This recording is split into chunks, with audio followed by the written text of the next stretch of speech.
ప్రభుత్వ ఆలోచన ఒకటే అధ్యక్ష, ఏ కార్యక్రమం చేసినా అంటే పెట్టుబడులు తీసుకొచ్చినా కూడా ఒక క్లస్టర్ బేస్డ్ అప్రోచ్ అనేది తీసుకోవాల్సిన అవసరం ఉంది. ప్రధానంగా వర్టికల్ హారిజాంటల్ ఇంటిగ్రేషన్ అనేది అవసరం అధ్యక్ష. ఇక్కడ మా ప్రభుత్వం ఆలోచన ఏంటంటే ఒక ఎకో సిస్టమ్ క్రియేట్ చేయాలి. ప్రత్యేకంగా కర్నూలు పార్లమెంట్కి వచ్చి ఈరోజు పెద్ద ఎత్తున పెట్టుబడులు కానీ అన్ని కూడా వస్తూ జరుగుతున్నాయి.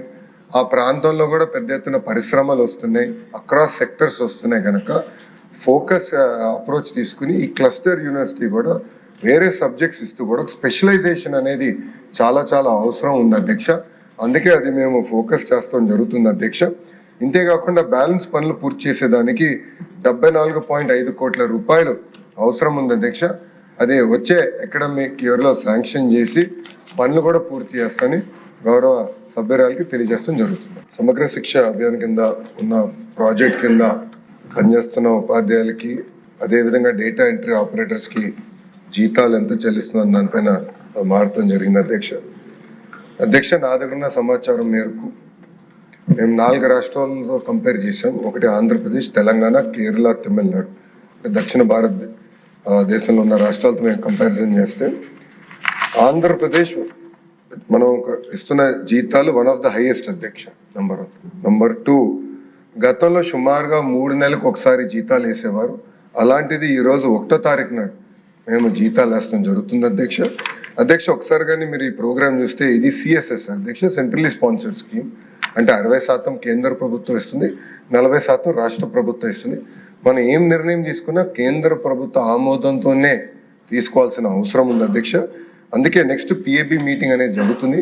ఆ పిఏబి మీటింగ్ లో తప్పనిసరిగా మనకు పనిచేస్తున్న వాళ్ళ కోసం తప్పనిసరిగా మేము పోరాడుతాం. జీతాలు పెంచేదానికి మీ కేంద్ర ప్రభుత్వం కూడా తో సంప్రదింపులు చేసి మేము ఆ ప్రక్రియ ముందలు తీసుకెళ్తామని గౌరవ సభ్యులు తెలియజేస్తున్నారు అధ్యక్ష. అదేవిధంగా అధ్యక్ష, మీరు చూస్తే సీజనల్ హాస్టల్స్ గురించి చెప్పారు. తప్పనిసరిగా 100కి 100% అవసరమైన మేరకు సీజనల్ హాస్టల్స్ శాంక్షన్ చేయడానికి ప్రజా ప్రభుత్వం సిద్ధంగా ఉంది అధ్యక్ష. ఇది ఎందుకు చెప్తున్నానంటే అధ్యక్ష, మనం తీసుకునే కొన్ని నిర్ణయాల వల్ల మన జీవితాలు మారుతాయి అధ్యక్ష. నా జీవితం అలా యువగలం నిర్ణయం వల్ల మారింది అధ్యక్ష. ఆలు రాధోని మంత్రాలయంలో నేను పాదయాత్ర చేసినప్పుడు ఆ ప్రాంతం ఎంత వెనుకబడి ఉందో నేను కల్లారా చూశాను అధ్యక్ష. నంద్యాల పార్లమెంట్కి కర్నూలు పార్లమెంట్కి ఎంత డిఫరెన్స్ ఉందో స్వయంగా నేను చూశాను అధ్యక్ష. ఇన్ఫాక్ట్ నిన్న జరిగిన ఎస్ఐపిబిలో కూడా మీరు చూస్తే కర్నూలు పార్లమెంట్కి ప్రత్యేకంగా వస్తున్న పరిశ్రమలకి అదనంగా ఇన్సెంటివ్ కూడా ఈరోజు ప్రజా ప్రభుత్వం వాళ్ళకి ఇస్తుంది అధ్యక్ష. ఎందుకంటే ఆ ప్రాంతాన్ని పైకి తీసుకెళ్ళాలి, ఆ ప్రాంతాన్ని ముందుకు తీసుకెళ్ళాలి, పెద్ద ఎత్తున పెట్టుబడులు తీసుకెళ్ళాలని లక్ష్యంతో మేము పనిచేస్తున్నాం అధ్యక్ష. మొన్న జరిగిన డిఎస్సిలో కూడా మీరు ఒక్కసారి చూస్తే కర్నూలు జిల్లాకి ఎక్కువ మంది ఉపాధ్యాయుల పోస్టులు కూడా మేము శాంక్షన్ చేసాం. అయినా కూడా అధ్యక్ష ఈరోజు నేను రివ్యూ చేశాను అధ్యక్ష, లాస్ట్ మినిట్ అధ్యక్ష. ఈరోజు నేను రివ్యూ చేసే హౌస్ లోకి వచ్చే ముందర ఇప్పుడు కూడా టీచర్ స్టూడెంట్ రేషియో మన ప్రాంతం కర్నూలు పార్లమెంట్ తక్కువ ఉంది అధ్యక్ష. ఇంత పోస్టులు శాంక్షన్ చేసిన తర్వాత కూడా ఇతర పార్లమెంట్తో పోల్చితే మనం తక్కువ ఉన్నాం అధ్యక్ష. త్వరలో కూడా డిఎస్సి ప్రకటించబోతున్నాం. జాబ్ క్యాలెండర్ కింద మన పార్లమెంట్ కి ప్రత్యేక ఫోకస్ ఇస్తాం, మెరుగైన ఉపాధి అవకాశాలు కల్పిస్తాం. అంతేకాకుండా మీరు చెప్పినట్టు ఆ సీజనల్ హాస్టల్స్ పైన మీరు ఇంకా వివరాలు ఇవ్వండి. 100కి 100% కేటాయించి నడిపించే బాధ్యత ప్రజా ప్రభుత్వం తీసుకుని గౌరవ సభ్యులు తెలియజేస్తున్నారు. క్రైస్తవ ఆస్తులకు సంబంధించిన ప్రభుత్వ నియంత్రణ లేవని చెప్పారు. ఎక్కడైనా అన్యాక్రాంతం జరిగితే అది ప్రభుత్వ దృష్టికి తీసుకొస్తే తగిన అధికారులతో, ఏమంటే ప్రభుత్వం అయితే క్రైస్తవ ఆస్తులు ఇంటర్ఫేర్ కావడం లేదు అధ్యక్ష. ఎందుకంటే వారి సంస్థల నుంచి వ్యతిరేకత వచ్చిన తర్వాత ప్రభుత్వం అందులో జోక్యం చేసుకోవడం లేదు. ఏదైనా కంప్లైంట్స్ వస్తే దాని మీద తగిన జిల్లాలో కలెక్టర్ గారికో లేకుంటే రెవెన్యూ వాళ్ళకి తెలియజేసి దానికోసం ప్రయత్నం చేస్తాం అధ్యక్ష. మేము డైరెక్ట్గా ఇంటర్ఫేర్ కావడం లేదు. రెండవది జెరూసలేం యాత్రల గురించి చెప్పారు సార్. తమరు తెలుసు అధ్యక్ష, ఇప్పుడు ఇజ్రాయెల్లో యుద్ధం జరుగుతూ ఉంది పాలస్తీనాతో. దానివల్ల గత 2 సంవత్సరాల నుంచి కూడా యాత్రికులు పంపలేని దుస్థితి వచ్చింది. దాన్ని మనం ఏం చేయలేని పరిస్థితి వచ్చింది అధ్యక్ష. మూడవది వారి క్రిస్టియన్ భవన్ గురించి చెప్పడం జరిగింది అధ్యక్ష. అవన్నీ చేస్తే జగన్ పేరు ఎందుకు వస్తుంది సార్? ఆయన చేయలేదు కాబట్టి ఆయన జగన్ అన్నారు. క్రిస్టియన్ భవనానికి 2 ఎకరాల ప్రభుత్వం మీద కేటాయించి 20 కోట్ల రూపాయలు ముఖ్యమంత్రి చంద్రబాబు నాయుడు గారు ఇచ్చారు. అది ఆన్గోయింగ్ ప్రాజెక్ట్ అధ్యక్ష. 2019 తర్వాత 5 సంవత్సరాలు దాన్ని ఊసు లేదు, పాడు లేదు, 1 రూపాయి ఖర్చు పెట్టలేదు. దాన్ని మళ్ళీ కాబట్టి జగన్ గారు ఒక రూపాయి ఆయన క్రిస్టియన్ అని చెప్పుకుంటాడు అధ్యక్ష, నాకైతే తెలియదు. నేనేమో ఆయన క్రిస్టియన్ కాదనుకుంటాడా, ఏదేమైనా కానీ అధ్యక్ష, అది ప్రభుత్వం క్రిస్టియన్స్ మన దేశంలో మనలో అంతర్భాగమైన సోదరులు. వారి క్రిస్టియన్ భవనానికి చంద్రబాబు నాయుడు గారు 20 కోట్ల రూపాయలు ఇచ్చి 2 ఎకరాల స్థలం ఇచ్చిన తర్వాత దానికి తర్వాత కంప్లీట్ చేసే బాధ్యత ఉంది అధ్యక్ష. నేను మొన్ననే చెప్పాను అధ్యక్ష, తమరే ఉన్నారు, డిప్యూటీ చైర్మన్ గారు ఉన్నారు, స్పీకర్ గారు ఉన్నారు. అదే కడపలో హజల్స్ కూడా అదే చేశాడు అధ్యక్ష. ఆయన చేయడు కాబట్టి ఆయన పేరు జగన్ అని పెట్టారు. దాన్ని నన్ను ఏం చెప్పారు అధ్యక్ష. కాబట్టి మన ప్రభుత్వం వచ్చింది, మన బాధ్యత, మన ముఖ్యమంత్రి గారు ఉన్నారు, దాన్ని కంప్లీట్ చేస్తామని చెప్పి గౌరవ సభ్యులకు కూడా తెలియజేసుకుంటున్నాను అధ్యక్ష. మరి చర్చలు కూడా అదే విధంగా అధ్యక్ష, చర్చలు కూడా మేము 2014-19లో 95 కోట్ల రూపాయలు ఇచ్చాము అధ్యక్ష. మరి అదే ఆయన 4 కోట్ల 2 లక్షలు ఇచ్చాడు అధ్యక్ష. మరి ఎవరికి సార్ ప్రజల మీద అభిమానం ఉంది, క్రైస్తవుల మీద అభిమానం ఉంది. కాబట్టి క్రైస్తవాస్తులు ఎక్కడైనా అక్రమ జరిగితే మీరు మా దృష్టికి తీసుకురండి, తద్వారా మేము కలెక్టర్లకు లేకుంటే ప్రజలకు తెలియజేసి దాని సంరక్షణ, దాన్ని కాపాడడానికి ప్రయత్నం చేస్తామని చెప్పి సభ ద్వారా గౌరవ సభ్యులకు తెలియజేసుకుంటాను. ఈ యొక్క వశిష్ట లెఫ్ట్ ఫ్లడ్ బ్యాంక్ ఏదైతే ఉందో ఇది మన కాటన్ బ్యారేజీ దగ్గర నుంచి అంతర్వేది వరకు అంటే దగ్గర 92 కిలోమీటర్లు ఈ వశిష్ట లెఫ్ట్ ఫ్లడ్ బ్యాంక్ ఉన్నటువంటి పరిస్థితి అధ్యక్ష. ఇందులో గౌరవ సభ్యులు అడిగినట్లుగా ఏదైతే గోపాలపురం టు పి గన్నవరం అంటే 29వ కిలోమీటర్ నుంచి 48వ కిలోమీటర్ మధ్యనున్నటువంటి ఏటుగట్టు పటిష్టతకు చర్యలు తీసుకోమని ఏదైతే గౌరవ సభ్యులు అడిగారో ఈ యొక్క ఏటుగట్టుకు సంబంధించి ఆ రోజు 1986లో, ఎందుకంటే 1986లో మనకి 36 లక్షల క్యూసిక్ల మరి వరద ఆ రోజు రావడం జరిగింది అధ్యక్ష. ఇది లాస్ట్ 100 ఇయర్స్ అంటే గోదావరి లాస్ట్ 100 ఇయర్స్ కానివ్వండి, లేదా 1852లో కాటన్ బ్యారేజీ నిర్మాణం చేసినప్పుడు, ఆనకట్ట నిర్మాణం చేసినప్పటి నుంచి కూడా క్యాలిక్యులేట్ చేసిన ఇది హైయెస్ట్ అధ్యక్ష. అంటే ఇప్పటి వరకు గోదావరి చరిత్రలో 1986లో ఈ యొక్క 36 లక్షల క్యూసిక్లు అనేది హైయెస్ట్. ఆ 36 లక్షల హైయెస్ట్ ని క్యాలిక్యులేట్ చేసి గోదావరి ఏటుగట్టుని పటిష్టపరచడం జరిగింది. అందులో భాగంగానే గౌరవ సభ్యులు అడిగినటువంటి గోపాలపురం టు పి గన్నవరం అనేది ఆ రోజు 2010 సంవత్సరంలోనే ఈ వరదగట్ట ఎత్తును పెంచడం జరిగింది అధ్యక్ష, వెడల్పు కూడా చేయడం జరిగింది. ఏదైతే ఇప్పుడు గౌరవ సభ్యులు దానికి అదనంగా అంటే ఏటుగట్టుగా అయితే మొన్న కూడా 2022లో మనకు 23 లక్షల క్యూసెక్లు వచ్చింది. అప్పుడు కూడా 5-6 ఫీట్ ఆ ఏరియాలో ఇంకా గ్యాప్ కూడా ఉంది అనేటువంటి పరిస్థితి కూడా ఇరిగేషన్ అధికారులు చెప్పడం జరిగింది అధ్యక్ష. అయితే గౌరవ సభ్యులు అడిగినట్లుగా దాని మీద ఇంకా గ్రావెల్ కానీ బీటీ కానీ ఇతరత్ర రవాణా మార్గానికి సంబంధించి ఏటుగట్టు మీద ఏదైతే సౌకర్యాలు ఏర్పాటు చేయమని చెప్పడం జరిగిందో తప్పనిసరిగా వాటిని పరిశీలించి ఇరిగేషన్ అధికారుల దృష్టికి తీసుకెళ్లి దానికి సంబంధించిన ఎస్టిమేషన్స్ ప్రిపేర్ చేసి ఆర్థిక శాఖ అనుమతులు తీసుకుని ముందుకెళ్తామని చెప్పి మీ ద్వారా తెలియజేస్తున్నాను అధ్యక్ష. సైబర్ నేరాలు అరికట్టడానికి ప్రభుత్వం సైబర్ నేరాలు అరికట్టడంలో మౌలిక సదుపాయాలు బలోపేతం చేయడం, ప్రతి జిల్లాలో సైబర్ క్రైమ్ పోలీస్ స్టేషన్ ఏర్పాటుతో పాటు సైబర్ నేరాల నివారణ, దర్యాప్తు, ప్రాసిక్యూషన్ మరియు అంతర్గత ఏజెన్సీ సమన్వయాన్ని నిర్వహించడానికి ప్రత్యేక రాష్ట్ర స్థాయి సైబర్ వర్టికల్ వింగ్ ను ప్రతిపాదించడమైంది అధ్యక్ష. అదేవిధంగా పౌరులకు ఆర్థిక పరమైన మోసపూరిత నిర్వహణ, సైబర్ నేర బాధితులు 24/7 అందుబాటులో ఉన్న 1930 హెల్ప్ లైన్ మరియు నేషనల్ సైబర్ క్రైమ్ రిపోర్టింగ్ పోర్టల్ను ఉపయోగించి తమ ఫిర్యాదులు నమోదు చేసుకోవచ్చు. దీని ఫలితంగా ఫిర్యాదులను చేయటం మరియు బ్యాంకులో మోసపూరిత మొత్తాలను వెంటనే నిలిపివేయడం జరుగుతుంది అధ్యక్ష. అదేవిధంగా పోలీస్ సిబ్బంది ఐఐటి చెన్నై మరియు ఐఐటి కొట్టాయంలో సైబర్ కమాండో శిక్షణ పొందడం జరిగింది. కెపాసిటీ బిల్డింగ్ కూడా చేసుకుంటున్నాం డిపార్ట్మెంట్ తరఫున. పోలీస్ దళాల ఆధునికీకరణ నిధుల క్రింద 2 కోట్ల విలువైన అధునాతన సైబర్ ఫోరెన్సిక్ సాధనాలను కూడా సేకరించడం జరిగింది. ప్రత్యేకంగా ప్రజల అవగాహన గురించి ప్రత్యేకమైన దృష్టి పెట్టి ప్రజా అవగాహన కార్యక్రమాలు కూడా ఏర్పాటు చేయడం జరుగుతుంది. ఇది ఉగ్రవాదులు కానీ తీవ్రవాదులు కానీ కంటికి కనిపిస్తారు, కానీ సైబర్ నేరగాలు కంటికి కనిపించిన శత్రువుల ఈరోజు చాప కింద నీరులాగా మాక్సిమం అంతా పాకే పరిస్థితి కూడా వచ్చింది అధ్యక్ష. ఇందులో అధ్యక్ష మనం భయపడాల్సింది, కొంచెం బాధపడాల్సింది ఏంటంటే ఈ సైబర్ నేరాల్లోని విక్టిమ్స్ అందరూ కూడా బాగా చదువుకున్న వాళ్ళు, వెల్ ఎడ్యుకేటెడ్, ఐఏఎస్లు, ఐపీఎస్లు, రిటైర్డ్ ఆఫీసర్స్, ఇలాంటి వాళ్ళందరూ కూడా ఇందులో విక్టిమ్స్గా ఉండటం అనేది కూడా నిజంగా చాలా బాధాకరమైన పరిస్థితి అధ్యక్ష. ఎందుకంటే సైబర్ నేరాలకు మేము లిస్టు చూసుకొని ఒకసారి క్రానలాజికల్గా అంతా మేము చెక్ చేసుకుంటే అందులో మోస్ట్ ఆఫ్ బాగా వెల్ ఎడ్యుకేటెడ్ ఇందులో ఉంటున్నారు. నెక్స్ట్ ఆఫ్ ఇందాక మేడం గారు చెప్పినట్టుగా విలేజెస్లో కూడా అధ్యక్ష చాలా మంది ఏంటంటే 10th క్లాస్ చదువుకొని ఇంటర్మీడియట్ చదువుకొని ఉద్యోగ అవకాశాలు లేక ఉండేటప్పుడు వాళ్ళకి ఒక రకమైన ఎర వేస్తారు అధ్యక్ష. మీకు 10th క్లాస్కే పలానా విదేశాల్లో ఉద్యోగాలు ఇస్తామని, ఇలాంటి ఉద్యోగాలు ఇస్తామని చెప్పి కొంతమందిని మయన్మార్, థాయిలాండ్ అలాంటి చోట్లకి తీసుకెళ్తున్నామని తీసుకెళ్లి ఈ థాయిలాండ్కి మయన్మార్కి మధ్యలో ఒక కేకే పార్క్ అని చెప్పేసి ఎస్టాబ్లిష్ అయింది అధ్యక్ష. అక్కడికి తీసుకెళ్లి వీళ్ళకి ఉద్యోగాలు ఇస్తున్నామని చెప్పి సైబర్ క్రిమినల్స్ గా మార్చే పరిస్థితి కూడా కనిపిస్తా ఉంది.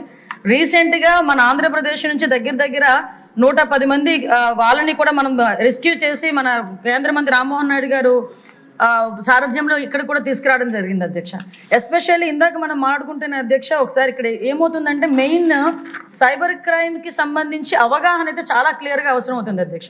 ఈ అవగాహన కార్యక్రమాలు ఏర్పాటు చేయడానికి ప్రత్యేకంగా సైబర్ పోలీస్ డిపార్ట్మెంట్ వాళ్ళు, ముఖ్యంగా మన కూటమి ప్రభుత్వం వచ్చిన తర్వాత దగ్గర 1596 అవేర్నెస్ ప్రోగ్రామ్స్ క్రియేట్ చేశాం అధ్యక్ష. వీటితో పాటు 1930 ఒక హెల్ప్ లైన్ నెంబర్ 24/7 పనిచేస్తుంది. ఎక్కడైనా ఎటువంటి సైబర్ నేరాలు జరిగాయి అన్న ఇన్ఫర్మేషన్ వచ్చిన వెంటనే 1930 నెంబర్కి కనుక కాల్ చేస్తే ఇమీడియట్గా వాళ్ళు రెస్పాండ్ అయితే కనుక కొంతమేరకు మనం డ్యామేజ్ని, కొంతమేరకు మనం ఆ ధనాన్ని కూడా రికవరీ చేసుకునే పరిస్థితి ఉంటుంది. కాకపోతే వీళ్ళు ఒక భయం క్రియేట్ అవుతుంది అధ్యక్ష. డిజిటల్ అరెస్ట్లు అని చెప్పి ఒక పక్క ఓటీపీలని, కేవైసీలని, జాబ్ ఇప్పిస్తామని, ఇంకా రకరకాల ఆఖరికి మహిళల్ని కూడా ఎరవేసి ఈ సైబర్ క్రైమ్స్ లో కూడా ఇన్వాల్వ్ చేసే పరిస్థితులు కూడా కనిపిస్తున్నాయి అధ్యక్ష. అంటే ఇంచుమించుగా అధ్యక్ష మనం చూసుకుంటే ఈ డిజిటల్ అరెస్ట్ అని చెప్పి చాలా పెద్ద వ్యక్తుల్ని కూడా ఒక రూమ్ కే బందీ చేసేసి వాళ్ళ ఆ భయానికి సగానికి సగం చాలా మంది డబ్బులు ఇచ్చే పరిస్థితి వస్తుంది అధ్యక్ష. ఇంకొక పరంగా ఎందుకంటే మీరు అడిగారు, ఇది చెప్పాల్సిన బాధ్యత ఉంది కాబట్టి ఒక నిమిషం ఎక్స్ట్రా అనేది తీసుకుని చెప్పాలని అనుకున్నా అధ్యక్ష. చాలా మంది ఏం చేస్తుంటారంటే బిజినెస్ టిప్స్ ఇస్తామని చెప్పి దానికి కూడా డబ్బులు విపరీతంగా కట్టించుకొని తిరిగి ఇవ్వలేని పరిస్థితులు కూడా ఉన్నాయి అధ్యక్ష.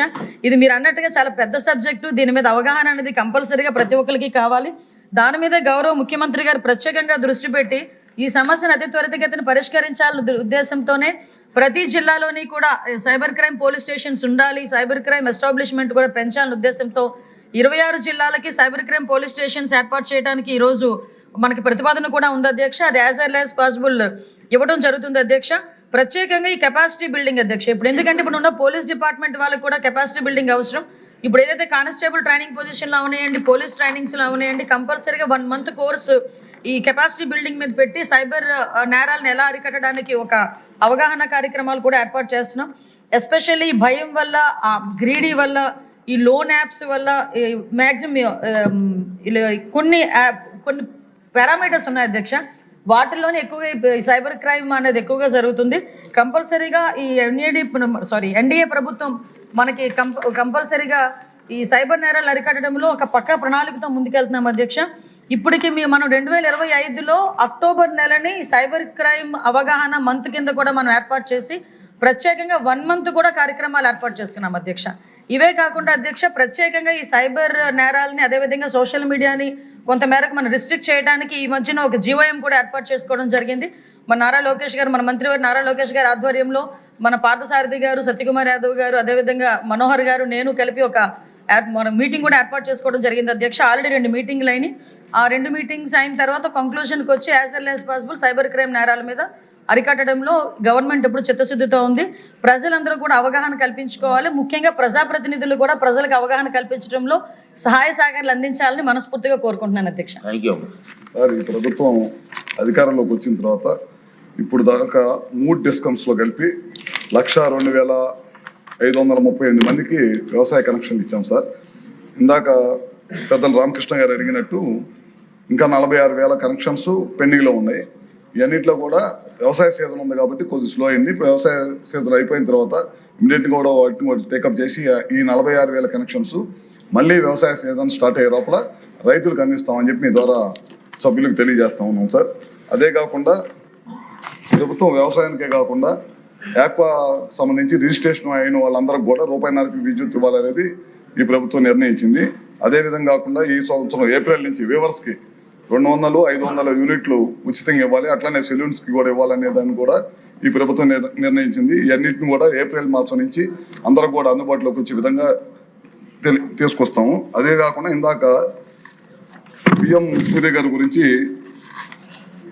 ఫెడరల్ లెవెల్లో ఏదైనా విద్యుత్ ప్లాంట్లు పెట్టే అవకాశం ఏదన్నా ఉందా అని చెప్పి మన రామకృష్ణ గారు అడిగారు సార్. సభ్యులు లాసులు తగ్గించడానికి డే టైము పవర్ 9 గంటలు రైతులకు అందించడం కోసం ఈ కార్యక్రమం చేపడుతున్నాం సార్.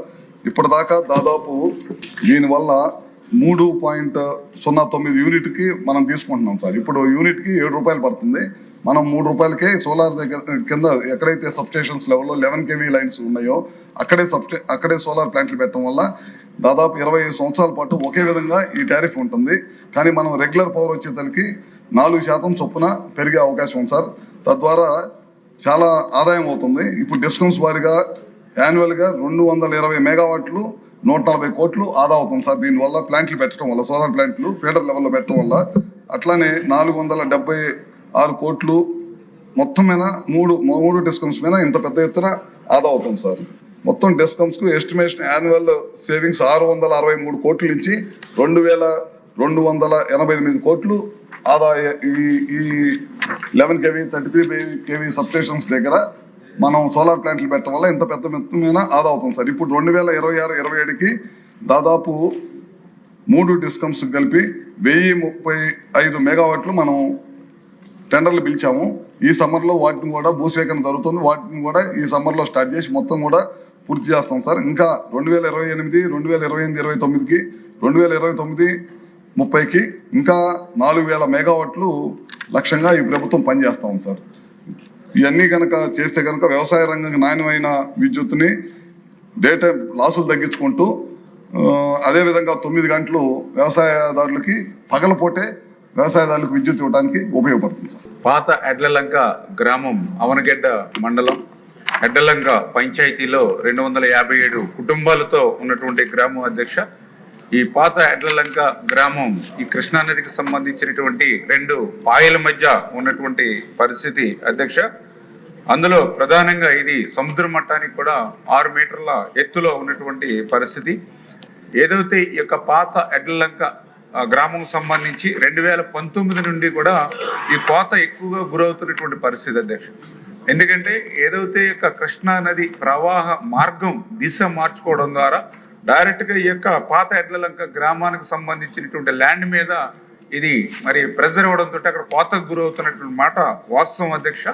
మొన్న కూడా 2024లో కృష్ణా నదికి 11.47 లక్షల క్యూసిక్ల హైయెస్ట్ మొన్న ఏదైతే వరద నీరు వచ్చినటువంటి సందర్భంలో ఈ యొక్క కోత కూడా ఎక్కువ గురైనటువంటి పరిస్థితి.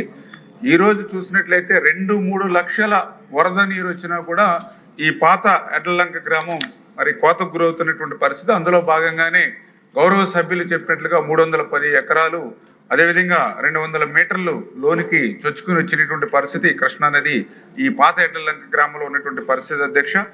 ఈ యొక్క పరిస్థితిని దృష్టిలో పెట్టుకునే గౌరవ సభ్యుల యొక్క రిక్వెస్ట్ ప్రకారమే మొన్న 2025 అక్టోబర్లో ఒక 3-man కమిటీని కూడా ఈ సమస్య పరిష్కారం కోసం ఇవ్వడం జరిగింది అధ్యక్ష. అందులో ఎవరైతే ఎస్సీ, ఆర్డీఓ, పీడీ, హౌసింగ్ ఈ 3-man కమిటీని వేయడం జరిగింది. ఈ 3-man కమిటీ కూడా అక్కడ అధ్యయనం చేసి వాళ్ళు ఒక 3 ఆప్షన్స్ ప్రభుత్వం ముందు కూడా పెట్టడం జరిగింది అధ్యక్ష. అందులో ఫస్ట్ ఆప్షన్ వస్తే ఏదైతే ఈ యొక్క ఎడ్లలంక గ్రామంలో పాత ఎడ్లలంక గ్రామంలో ఎవరైతే ఈ యొక్క 257 కుటుంబాలు ఉన్నాయో వీటిని మరింత సురక్షితమైనటువంటి ప్రాంతానికి తరలించడం ఒక మార్గం అని చెప్పి ఒక ఫస్ట్ ఆప్షన్ గా ఇవ్వడం జరిగింది. అయితే అక్కడ ఉన్నటువంటి సామాజికమైనటువంటి పరిస్థితులు అక్కడ ఉన్నటువంటి మత్స్యకారుల దృష్ట్యా ఈ యొక్క ప్రతిపాదనను వాళ్ళు తిరస్కరించి ఆ గ్రామం వదిలి వెళ్ళడానికి ఇష్టం లేనటువంటి స్థితిలో సెకండ్ ఆప్షన్ గా దానికి ఎగువన ఉన్నటువంటి ఎడ్లలంక, దానికి కొంచెం హైట్లో ఉన్నటువంటి ఎడ్లలంకలో ఏదైతే అప్రూవల్ లేఅవుట్ లో వాళ్ళకి ఇళ్ల స్థలాలు ఇచ్చినట్లయితే కొంతమేర మరి వాళ్ళని సేవ్ చేయడానికి అవకాశం ఉంటుందనేది ఒక సెకండ్ ఆప్షన్. ఈ 2 కాని పక్షంలో మూడవది ఏదైతే సాంకేతికంగా దాని రక్షణ అంటే ఏదైతే బాథమెటిక్ సర్వే, టోపోగ్రాఫిక్ సర్వే, అదేవిధంగా సాయిల్ టెస్టింగ్ సర్వే చేసి అక్కడ గ్యాబింగ్ వాల్ నిర్మాణం చేయడం ద్వారా కొంత ఆ యొక్క రక్షణ తీసుకోవచ్చు ఈ యొక్క పాత ఎడ్లలంక గ్రామానికి అని చెప్పి దానికి 50 కోట్ల రూపాయలతోటి ఎస్టిమేషన్ వేయడం జరిగింది అధ్యక్ష. ఇది సిడిఓ సెంట్రల్ డిజైన్ ఆర్గనైజేషన్ వాళ్ళ దగ్గర పెండింగ్ లో ఉంది. ఇది పరిశీలన ఉంది అధ్యక్ష. తప్పనిసరిగా గౌరవ సభ్యుల యొక్క సూచనల మేరకు భవిష్యత్తులో ఆర్థిక శాఖ యొక్క ఆమోదం ప్రకారం ముందుకెళ్తామని చెప్పి తెలియజేస్తున్నాం అధ్యక్ష. ల్యాండ్ పూలింగ్ సిస్టమ్ మరియు ల్యాండ్ అక్విజిషన్ ద్వారా ల్యాండ్ని సేకరిస్తున్నాం అధ్యక్ష. అయితే ఇన్నర్ రింగ్ రోడ్డుకి సంబంధించి అది పీపీపీ మోడ్లో పోవాలని దాన్ని ప్లాన్ చేస్తున్నాం అధ్యక్ష. 3వ ప్రశ్నకు సమాధానం అధ్యక్ష. ఇన్నర్ రింగ్ రోడ్డు పీపీపీ మోడ్లో పోతున్నాం కాబట్టి దానికి ఫండ్స్ రైజ్ చేసేది విషయం రాదు అధ్యక్ష. అయితే ప్రధాన మౌలిక సదుపాయాల విషయం క్యాపిటల్ సిటీలు అడిగారు, ట్రంక్ రోడ్స్. దానికి ఏడీబీ, వరల్డ్ బ్యాంక్, హడ్కో, నాబార్డ్ ఇలా అనేక ఆర్గనైజేషన్ ద్వారా దాదాపు 40,847 కోట్లు సమకూర్చడం జరిగింది అధ్యక్ష. డీ ప్రశ్నకు సమాధానం, ఈ యొక్క inner ring road land pulling అయిపోయిన తర్వాత టెండర్ అయితే అది 24 to 30 months పడుతుంది అధ్యక్ష. క్యాపిటల్ సిటీల ట్రంక్ రోడ్స్ ఏప్రిల్ 2027కి అయ్యే విధంగా ప్రణాళిక చేసి ముందుకు సాగుతుంది అధ్యక్ష. ఇన్నర్ రింగ్ రోడ్కి వస్తే 96.2 కిలోమీటర్లు లెంత్లో, వెడల్పు 75 మీటర్లు, 8+4 వరుసల కింద దీన్ని డిజైన్ చేసాం అధ్యక్ష. ఇది 2 ఫేజులు కనుక్కున్నాం అధ్యక్ష. ఫస్ట్ ఫేజ్లో కేతన్కొండ నుంచి నున్నా వరకు, రెండవ ఫేజ్లో నున్నా నుంచి కేతన్కొండ వరకు వయా కొండపల్లి రిజర్వ్ ఫారెస్ట్ ద్వారా. దీనికి సంబంధించి ఫస్ట్ ఫేజ్లో అయితే 67.6 కిలోమీటర్లు అధ్యక్ష.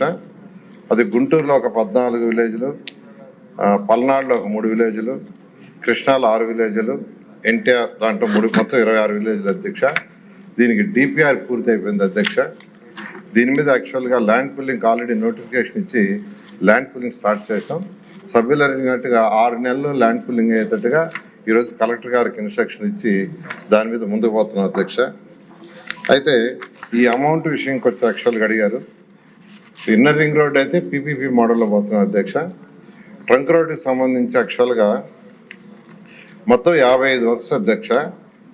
అందులో 45 వర్క్స్కి టెండర్లు ఇచ్చి 18,779 కోట్లకి యాక్చువల్గా టెండర్ ఇవ్వటం జరిగింది అధ్యక్ష. ఈ వర్క్స్ అన్ని కంప్లీట్గా టేకప్ చేసాం, అవన్నీ జరుగుతున్నాయి. అమౌంట్ కూడా ఇంతవరకు యాక్చువల్గా ట్రంక్ రోడ్స్ కావచ్చు, లేఅవుట్స్ రోడ్స్ కావచ్చు, బిల్డింగ్ కావచ్చు 6,240 కోట్లు కూడా పే చేయటం జరిగింది అధ్యక్ష. ఇవన్నీ కూడా 2027 మార్చి 27కి యాక్చువల్గా ఈ ట్రంక్ రోడ్స్ పూర్తవుతాయి. సంక్షేమానికి ప్రాధాన్యత ఇచ్చారు. అలాగే అధ్యక్ష, మౌలిక వసతులు, ఆర్థిక అభివృద్ధి, పరిశ్రమల అభివృద్ధికి కేటాయింపులు పెంచి మన విజనరీ ముఖ్యమంత్రి గారి ఆలోచనల మేరకు ఆంధ్రప్రదేశ్ను స్వర్ణాంధ్ర 2047 వైపు నడిపిస్తున్నారు. ముఖ్యంగా అధ్యక్ష, మన కూటమి ప్రభుత్వం మత్స్యకార సంక్షేమం కోసం జరిపిన కేటాయింపులు వారిపై మనకున్న అభిమానాన్ని మళ్లీ చాటుకుంది. మత్స్యకార సేవలో భాగంగా వారి పెన్షన్ 20,000 రూపాయలు పెంచి సుమారు 1,20,000 కుటుంబాలకు లబ్ధి చేస్తున్నాం.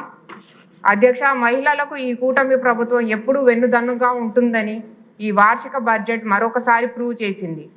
మహిళలకు 4,582 కోట్ల కేటాయింపు ద్వారా వారికి ఉచిత ఆరోగ్య సేవలు, ప్రెగ్నెన్సీ ప్రొటెక్షన్, ఉచిత ఆరోగ్య పరీక్షలు అందిస్తున్నారు. సెల్ఫ్ హెల్ప్ గ్రూప్స్ ద్వారా వారికి రుణ సదుపాయాలు కల్పించి వారికి ఉద్యోగ అవకాశాలు కల్పించడం ద్వారా మంచి ఫౌండేషన్ వేశారు.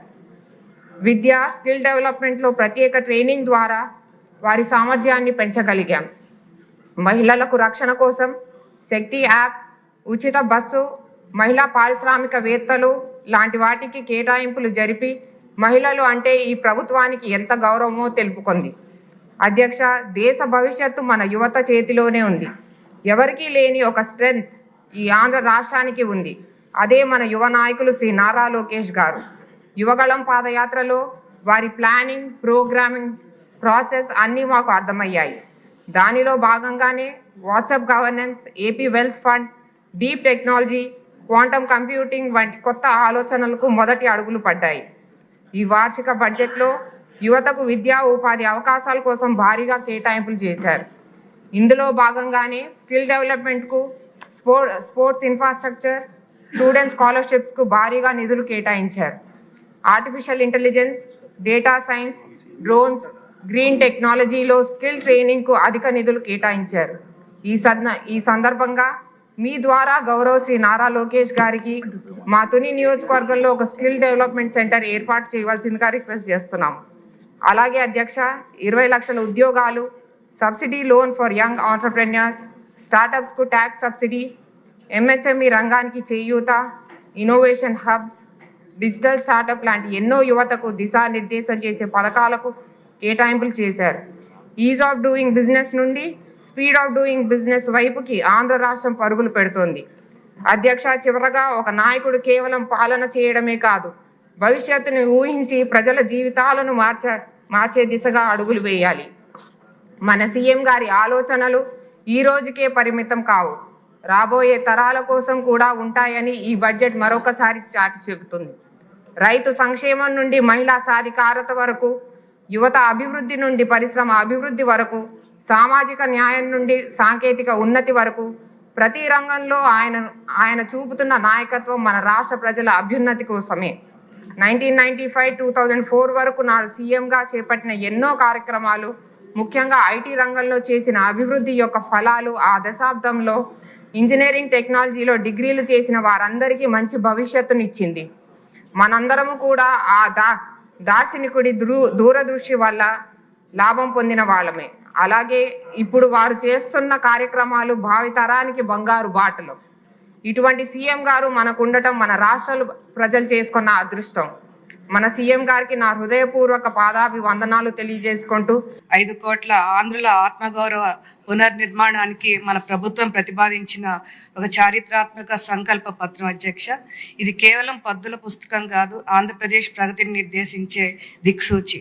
మొదటగా అగాధంలో ఉన్న రాష్ట్రాన్ని ఆకాశం వైపు నడిపిస్తున్న మన దార్శనిక ముఖ్యమంత్రి శ్రీ నారా చంద్రబాబు నాయుడు గారికి, అలాగే నిరంతరం ప్రజల పక్షాన్ని నిలుస్తూ గ్రామీణ ప్రాంతాల్లో పల్లె పండుగలు నిర్వహిస్తూ నిజమైన గ్రామ స్వరాజ్యం ద్వారా పల్లె ప్రజల్లో ఆత్మగౌరవాన్ని పెంపొందిస్తున్న మన ఉప ముఖ్యమంత్రి శ్రీ పవన్ కళ్యాణ్ గారికి, అదేవిధంగా గతాన్ని తవ్వుకుంటూ కూర్చోకుండా వర్తమానాన్ని చక్కదిద్దుకుంటూ భవిష్యత్తుకు బంగారు బాటలు వేసేలా ఒక ప్రగతి ప్రణాళిక వంటి 3,32,205 కోట్ల బడ్జెట్ అందించిన మన ఆర్థిక మంత్రి శ్రీ పయ్యావుల కేశవ్ గారికి నా హృదయపూర్వక ధన్యవాదాలు తెలియజేసుకుంటున్నా అధ్యక్ష.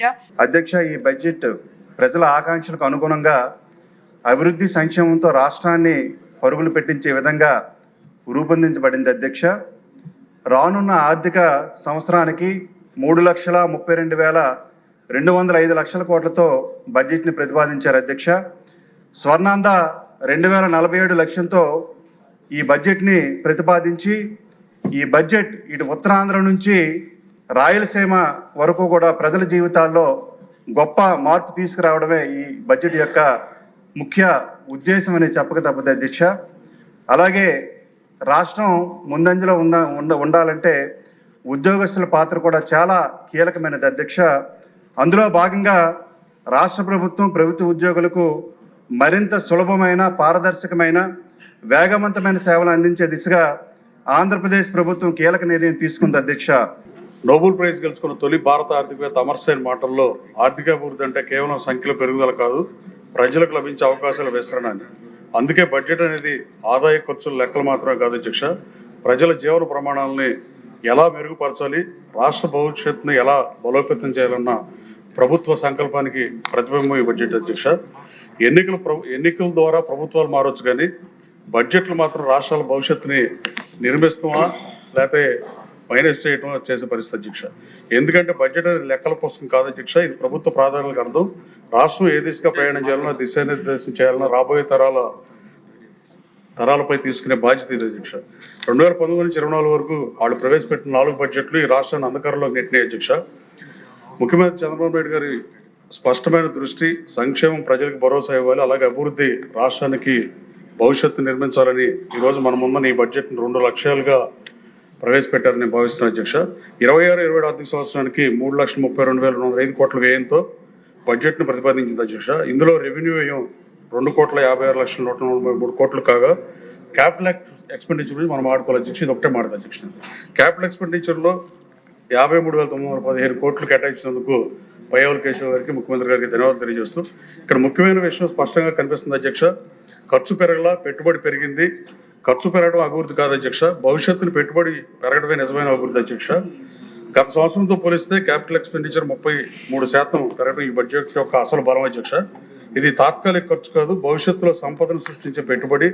ఆర్థిక క్రమశిక్షణ పాటిస్తూ రెవెన్యూ లోటు నియంత్రిస్తూ అభివృద్ధి పెట్టుబడులు పెంచడం ఈ బడ్జెట్ ప్రత్యేకత అధ్యక్ష.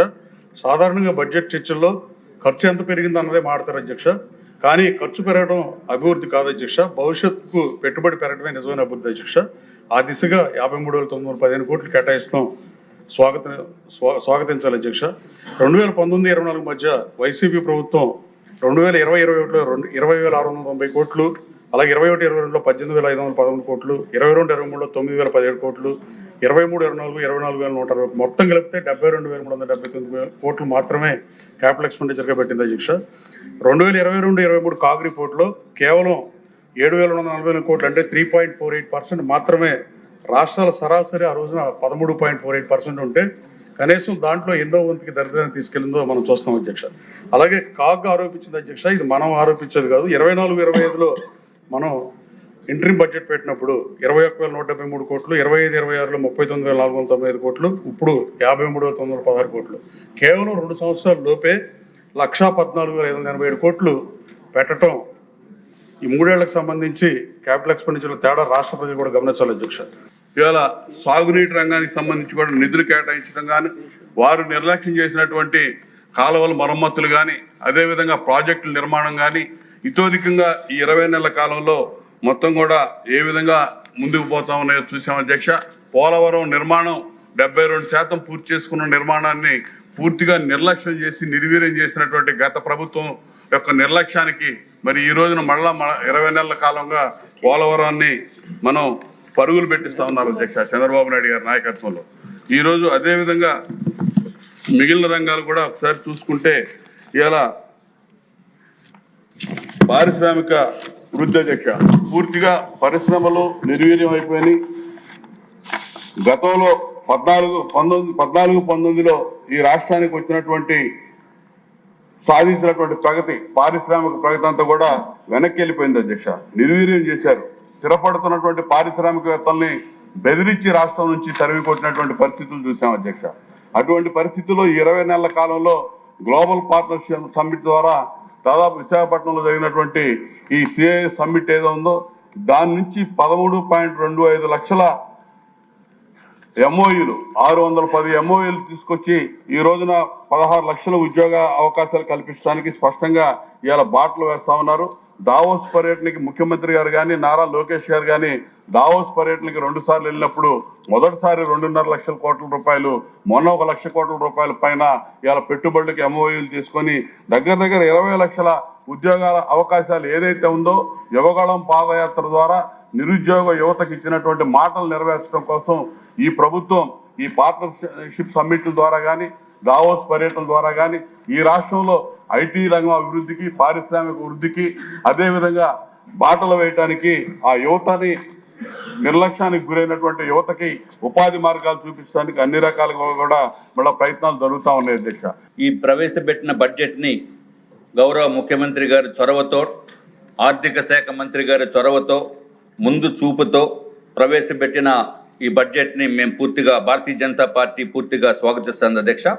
కేంద్రంలో ప్రధానమంత్రి నరేంద్ర మోడీ గారు వికసిత్ భారత్ 2047 అని చెప్పి ఏ విధంగా బడ్జెట్ను ప్రవేశపెడితే మన ఆంధ్ర రాష్ట్ర రథసారథి అయిన గౌరవ ముఖ్యమంత్రి నారా చంద్రబాబు నాయుడు గారు అధ్యక్ష స్వర్ణాంధ్ర 2047 అనే విజన్ తోటి బడ్జెట్ ప్రవేశపెట్టారు అధ్యక్ష.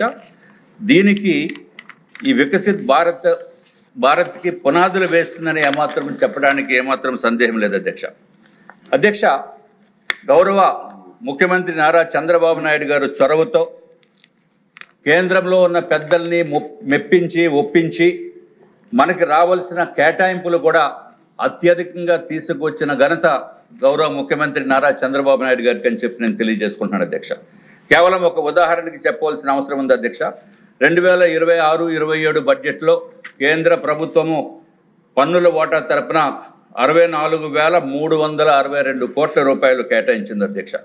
అట్లాగే అమరావతి అభివృద్ధికి సుమారు 5,000 కోట్ల పైన కేటాయించింది అధ్యక్ష. ఏదైతే పోలవరం మన జీవనాడి అనే మన ప్రాజెక్టుకి అధ్యక్ష 3,320 కోట్ల రూపాయలు ఏదైతే 41.15 మీటర్స్ వరకు ఎత్తు ఉండాలి అనే ఉద్దేశంతో అది కేటాయించింది అధ్యక్ష. ఇదొకటే కాకుండా అధ్యక్ష, గౌరవ ముఖ్యమంత్రి గారి ముందు చూపుతో ఏదైతే మనకు ఆంధ్ర రాష్ట్రానికి కూడా మైనింగ్, ప్రాసెసింగ్, రీసెర్చ్ కూడా మనకు మద్దతు ఇవ్వడం జరుగుతుంది అధ్యక్ష. మినరల్ కారిడార్స్ కూడా మనకి డబ్బు ఇచ్చే పరిస్థితి ఉంది అధ్యక్ష. ఇదొకటే కాకుండా అధ్యక్ష, కొబ్బరి, కోకో, జీడి మామిడి అన్ని కూడా మన ఆంధ్ర రాష్ట్రానికి మేలు చేసే ప్రక్రియ ఉంది అధ్యక్ష. ఇది మన ఆంధ్ర రాష్ట్రానికి కూడా సుమారు ఏదైతే స్త్రీ శక్తి అనే అద్భుతమైన పథకం గౌరవ ముఖ్యమంత్రి గారు ప్రవేశపెట్టారో ఈ ఆంధ్ర రాష్ట్రంలో 43 కోట్ల మంది ఉచిత టికెట్లు తీసుకుని వారు మహిళలు దాన్ని సద్వినియోగం చేసుకోవడం జరుగుతుంది అధ్యక్ష. దీనికి తోడుగా రేపొద్దుట రాబో కాలంలో అధ్యక్ష గౌరవ ప్రధానమంత్రి నరేంద్ర మోడీ గారు చేపట్టిన బడ్జెట్లో మనకి కూడా కనీసం 1000 బస్సులు వస్తాయని చెప్పి మేము ఆశిస్తున్నాం అధ్యక్ష.